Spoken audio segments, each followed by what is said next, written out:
வைக்குது. ஆமாம்மா வேர்க்கும். வெயிலா இருக்குதுல்ல, அதனால கொஞ்சம் வேர்வை. அதுக்குன்னு ரொம்ப கஷ்டப்படுறாங்க அப்படின்லாம் இல்லை இருக்குது, அதனால வேர்க்குது. இப்போ 4வது டைம் வெந்துருச்சு களி. இப்போ கிண்டறதுக்கு ஆரம்பிச்சிடலாம். இப்படி இருக்கும் களி.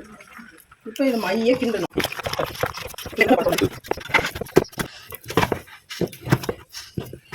சூப்பராக களி ரெடி ஆயிடுச்சு.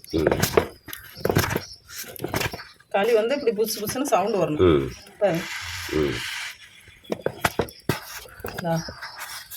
அப்படி சவுண்டு வரும்.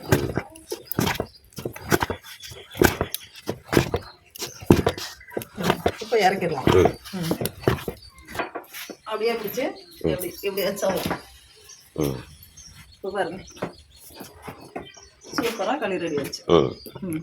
பாருங்க இதுதாங்க நோண்டி போட்டுடலாம். இப்போ களி இப்படி ரெடியான உடனே அப்படியே இந்த துடுப்பெல்லாம் எடுத்துடணும். இந்த மேல இருக்கிற துடுப்பை எடுத்துடணும்.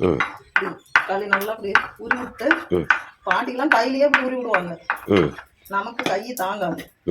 இந்த துடுப்பை கழுவிடணும்.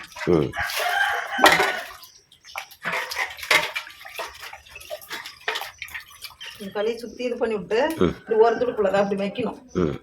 அப்படி இழுத்து விட்டோம்னா களி பாருங்க சூப்பராக வரும்.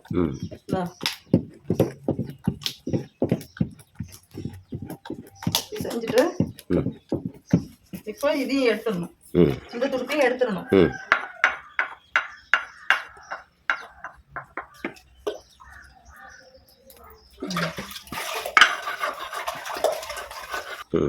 இப்போதாங்க களி நோண்டி உருண்டை பிடிச்சி போடணும். தண்ணி கொஞ்சம் பாத்திரத்துல ஊத்திக்கணும். இப்போ பாருங்க கரண்டி இப்படி நினைச்சுக்கணும். நினைச்சிட்டு அப்படி போட்டீங்கன்னா கரண்டியில் ஒட்டாது. பாருங்க தண்ணி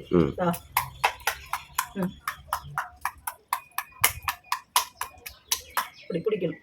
இதுல வந்து ஒட்டாது பாத்திரத்துல. இதுதாங்க உருண்டை பிடிக்கிறது. களி வந்து உருண்டை பிடிக்கிறது அப்படிம்பாங்க. இது அழகா அப்படி எடுத்து கையில இப்படி போட்டுக்கணும்.